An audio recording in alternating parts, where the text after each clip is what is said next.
Au-delà d'une apparente uniformité, le pneu est un assemblage complexe de nombreux éléments. Plus de 200 matières premières interviennent dans sa composition. Tout commence par la préparation des composants de base. Les gommes sont constituées de 4 types de matériaux. Les caoutchoucs ou élastomères, les charges renforçantes, les plastifiants et les adjuvants chimiques. Les caoutchoucs ou élastomères sont soit naturels, issus des cultures d'EVA, soit synthétiques.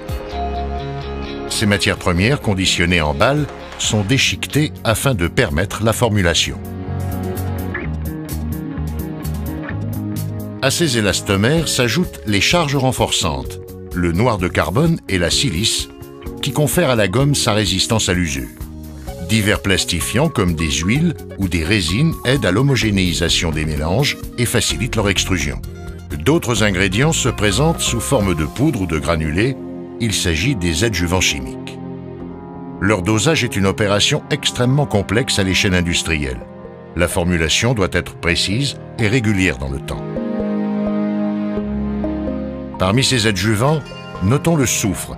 Nous le verrons plus tard, il joue un rôle essentiel pour l'obtention des propriétés mécaniques des gommes. Tous ces constituants sont intimement mélangés jusqu'à une homogénéité parfaite. La façon de mélanger et de cuire ces divers constituants a autant d'importance sur les performances du pneu que le choix et les proportions des matériaux. Chaque mélange est soigneusement établi pour répondre aux exigences de souplesse, résistance, adhérence, etc. Les gommes ainsi obtenues sont identifiées pour une traçabilité totale et conditionnées pour être ensuite transformées.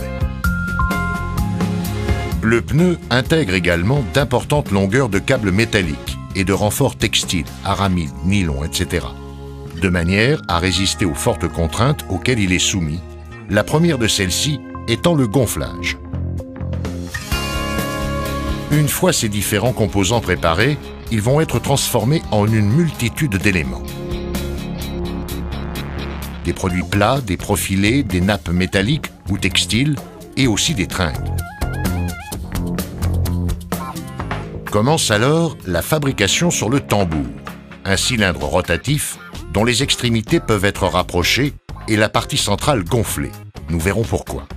Le premier élément mis en place est une feuille de caoutchouc synthétique étanche à l'air. Cette couche fait office de chambre à air. Dans un deuxième temps, une nappe textile enrobée de caoutchouc est ajoutée. Ces renforts formeront la carcasse radiale du pneu. 2 bandes de gomme profilées sont appliquées de part et d'autre. Elles permettront de positionner les tringles, des cerceaux métalliques inextensibles dont le rôle est de maintenir le pneu sur la jante. La nappe carcasse est rabattue sur les tringles pour assurer son ancrage. D'autres éléments sont ajoutés. Parmi ceux-ci, notons les flancs en gomme souple et résistante, dont le rôle est de protéger la carcasse des agressions latérales. On donne alors forme au pneu en rapprochant les bords du tambour, tandis que la partie centrale est gonflée. 2 nappes sont appliquées au sommet du pneu. Elles sont armées de fils métalliques disposés obliquement.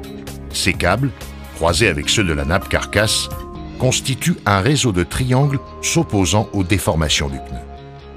L'assemblage au dixième de millimètre de ces éléments donnera au pneu ses performances en matière de sécurité, de longévité, d'efficacité énergétique et de confort.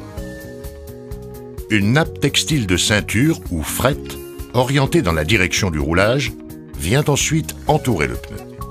À haute vitesse, elle bloquera la déformation due à la force centrifuge. Enfin, un dernier profilé est mis en place. Il correspond à la partie en contact avec le sol, la bande de roulement. L'ébauche de pneu est terminée. Elle est acheminée dans le moule de cuisson.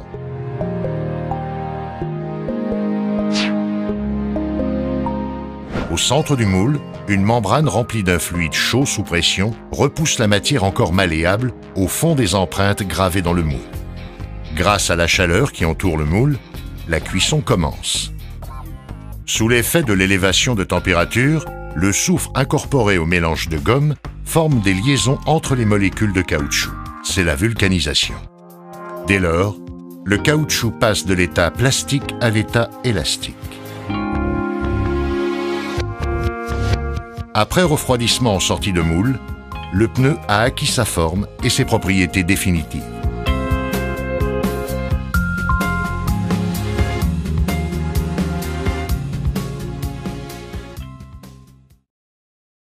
Michelin, une meilleure façon d'avancer.